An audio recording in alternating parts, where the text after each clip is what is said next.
बिस्मिल्लाहिर्रहमानिर्रहीम। अस्सलाम वालेकुम। हम दिल की अताह गहराइयों से नाज़रीन कराम को खुशामदीद कहते हैं और साथ ही हम उम्मीद करते हैं कि आप सब खैर व आफियत से होंगे। हमारी दुआ है कि अल्लाह पाक हम सब को अपनी रहमत व आफियत के साए तले रखे, आमीन। नाज़रीन करामी, तुर्की ड्रामा अर्तुगरुल गाज़ी को इस वक्त पूरी दुनिया में बड़े शौक से देखा जा रहा है। पाकिस्तान समेत ये ड्रामा अब तक 150 से ज़ायद ममालिक में कई ज़बानों के सबटाइटल्स में नशर किया जा चुका है। इस मौजूदा दौर के मशहूर ज़माना ड्रामा के मद्दाह पूरी दुनिया में मौजूद हैं। पाकिस्तान का सरकारी टीवी चैनल PTV इस ड्रामे को तुर्किश ज़बान से उर्दू में डब करवा रहा है, जिसमें पहले सीज़न के अब तक कमोबेश 62 यानी 62 एपिसोड मुकम्मल हो चुके हैं। दर बदर भटकने वाले काई कबीले से पूरी दुनिया पर हुक्मरानी करने वाली सल्तनत उस्मानिया पर बने इस ड्रामे से हमें काफ़ी कुछ सीखने को मिलता है। नाज़रीन कराम, 12वीं से 13वीं सदी के दौर में एनातोलिया, जिसे हम आज तुर्की के नाम से जानते हैं, उस वक्त एनातोलिया और इसके गिरदोनवा में कई हानाबदोश कबाइल अपनी जिंदगी बसर कर रहे थे। ये तमाम मुस्लिम कबाइल सुल्तान अलाउद्दीन की मरकजी हुकूमत के साए में जिंदगियां गुजार रहे थे।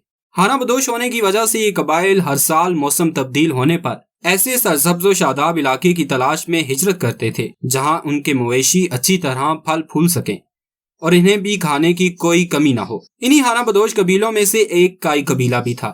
इस कबीले के सरदार का नाम सुलेमान शाह था, जो कि एक नहायत बहादुर साबित कदम इंसान था। उन्होंने अपनी तमाम तर जिंदगी जंगों में गुजार दी थी, इसलिए उनका किरदार बहादुरी, जुर्रतमंदी और शुजाअत की बेहतरीन मिसाल है। रवायात में आता है कि शाह सलमान के 4 बेटे थे।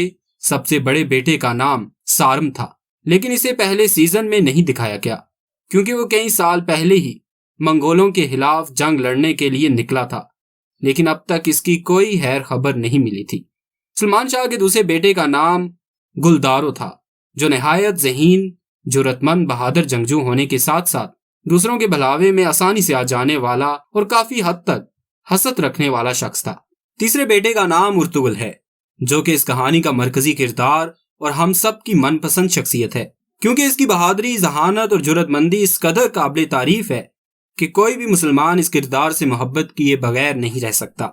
सबसे छोटा बेटा सुलजान पहले सीजन में छोटा है, इसलिए अभी इसके किरदार की निशानदेही नहीं कर सकते। सुलेमान शाह की बीवी का नाम आयमा खातून है, जो कि उस वक्त की खवातीन की बहादुरी, वफादारी और इसारी को बयान करती हैं। वो हर हाल में अपने कबीले और शोहर के साथ हर कदम मिलाकर चलती हैं और अपनी वफादारी और बहादुरी का मुजाहिरा करती हैं। सुलेमान शाह के दूसरे बेटे गुलदारो की बीवी शहनाज खातून का किरदार एक चालबाज और हासद औरत का है। इसके दिल में सुलेमान शाह के लिए बहुत ज्यादा नफरत है, क्योंकि कई साल पहले सुलेमान शाह ने इसके वालिद को गद्दारी के जुर्म में कत्ल कर दिया था, जिसके बाद यतीम होने के बायस सुलेमान शाह ने शहनाज और इसकी छोटी बहन की कफालत अपने जिम्मे ले ली और इनकी परवरिश अपनी औलाद की तरह की। मगर शहनाज खातून अपने वालिद के कत्ल के लिए सुलेमान शाह को माफ नहीं कर सकी। शहनाज खातून अपने शोहर गुलदारो को कबीले का सरदार बनता हुआ देखने की ख्वाहिशमंद होने के साथ वो सुलेमान शाह यानी वो अपने शोहर के वालिद से अपने वालिद के कत्ल का इंतकाम भी लेना चाहती थी। शहनाज खातून की छोटी बहन का नाम रोशनी है, जो बचपन से ही उर्तुगुल से बहुत ज्यादा मोहब्बत करती है और इसी से शादी की ख्वाहिशमंद भी होती है। मगर उर्तुगुल के दिल में इसके लिए ऐसा कुछ भी नहीं होता, बल्कि वो रोशनी को अपनी बहन की नजर से देखता है। नाज़रीन, उर्तुगुल के 3 जिगरी दोस्त हैं जो उर्तुगुल पर अपनी जान देते हैं। इनका नाम नूरगुल, रोशान और बाबर है। ये तीनों उर्तुगुल की ताकत हैं। उर्तुगुल इन्हें अपना भाई मानता है और इन चारों की दोस्ती इस ड्रामे में नहायत दिलचस्पी का मरकज है कि किस तरह दोस्त एक दूसरे पर अपनी जान कुर्बान करने से भी गुरेज नहीं करते। इसके अलावा एक और किरदार जो काफी पसंद किया गया, उसका नाम देली दहमीर है, जो कि शोबा लोहार से ताल्लुक रखता है और कबीले के लिए तलवारें तैयार करता है। ये सुलेमान शाह के जानसार दोस्तों की फहरिस्त में सबसे पहले नंबर पर आता है। दर हकीकत इस पहले सीजन को देखा जाए तो इसके 3 बड़े मराहिल हैं, जो कि सीजन को एक के बाद एक आगे बढ़ाते हैं। और इसमें पहला मरहला जिसमें उर्तुगुल हलीमा सुल्तान को सलीबियों की कैद से बचाकर अपने कबीले लेकर आता है, और उस वक्त तक उर्तुगुल को ये बात मालूम नहीं होती कि हलीमा सुल्तान एक सल्जोक शहजादी हैं। अब जरा एक नजर सल्जोक खानदान की अहमियत पर डालें कि काफर सलीबी सल्जोक खानदान को استعمال کرتے ہوئے سلطان علاؤالدین کے مقابلے میں ایک نئی مسلمان ریاست بنانا چاہتے تھے تاکہ تمام مسلمانوں کو آپس میں لڑوا کر کمزور کر دیں اور بعد میں ان پر خود حکمران ہو جائیں۔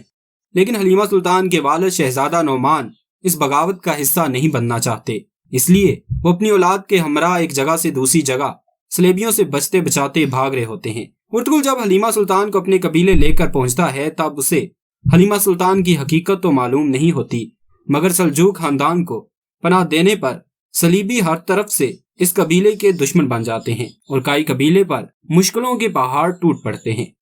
دوسرا بڑا مرحلہ ارطغرل کا حلب کی جانب رخ کرنا ہے۔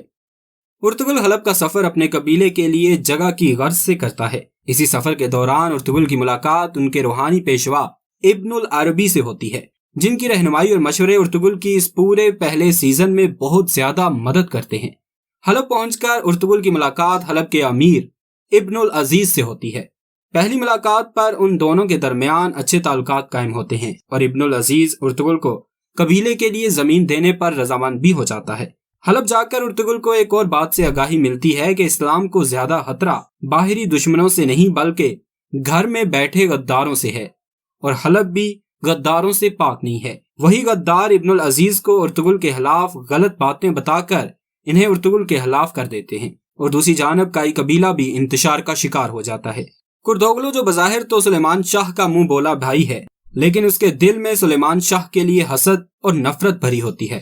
کردوغلو سلیمان شاہ کو سرداری سے اتار کر خود اقتدار حاصل کرنا چاہتا ہے، اس لیے یہ ارطغرل اور سلیمان شاہ کا دشمن ہوتا ہے۔ اس لیے اپنے مقصد کو حاصل کرنے کے لیے یہ ایک طرف ارطغرل کے بڑے بھائی گلداروں کے کان بھرتا ہے، وہیں دوسری جانب صلیبیوں سے بھی ملاقات کرتا ہے اور ان سے بھی ہاتھ ملاتا ہے۔ شہناز خاتون حلیمہ سلطان اور ارطغرل کی بڑھتی ہوئی نزدیکیاں دیکھ کر پریشان ہو جاتی ہے، کیونکہ وہ اپنی چھوٹی بہن روشنی کو ارطغرل کی دلہن بنانا چاہتی ہے۔ اسی کے چلتے شہناز خاتون حلیمہ سلطان کو قبیلے سے نکالنے کے لیے کئی طرح کی سازشوں میں کردوغلو کا ساتھ دیتی ہے۔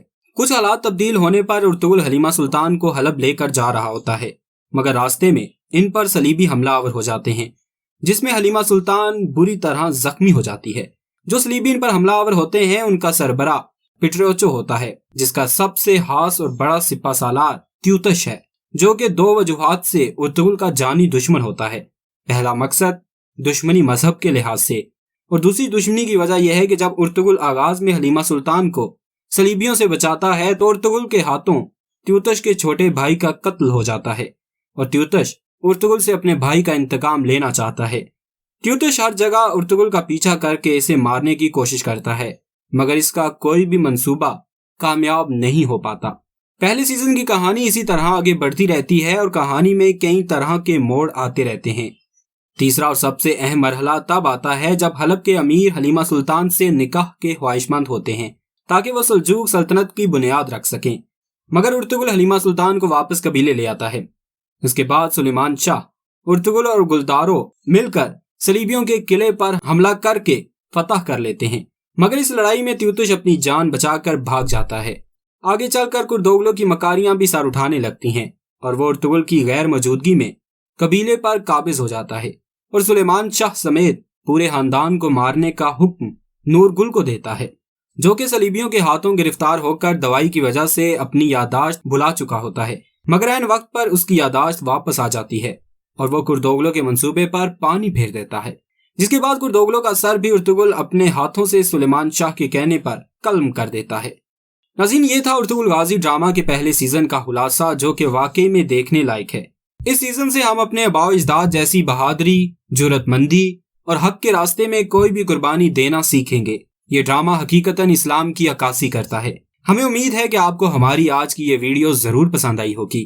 اگر آپ کو یہ ویڈیو اچھی لگی ہے تو اسے سوشل میڈیا پر شیئر کر دیں تاکہ آپ کے دوست احباب کو بھی اسلام کے وقار کے لیے لڑنے والے بہادروں کے متعلق معلوم ہو سکے۔ ہمارے چینل کو اسی طرح دیکھتے رہیے۔ ہم پھر آپ کی خدمت میں ایک نئے ٹاپک کے ساتھ حاضر ہوں گے۔ اپنا اور اپنے پیاروں کا بہت سا خیال رکھیے۔ اللہ نگہبان۔